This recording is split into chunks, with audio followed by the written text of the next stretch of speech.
بعضی از مردم تا تو زنده ای هر نسبتی رو بهت میدن، هر حرفی رو میزنن، تا زمانی که زنده ای زنده کشت میکنن.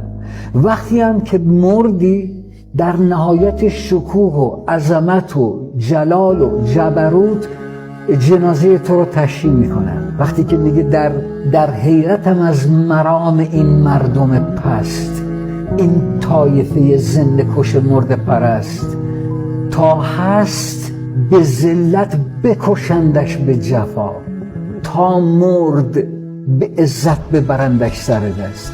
بعضی از مردم اینطوره، تا زمانی که زنده ای زنده کشت میکنی، وقتی هم که مردی در نهایت و عزت و عظمت و شکوه و جلال جنازت رو تشییع میکنن.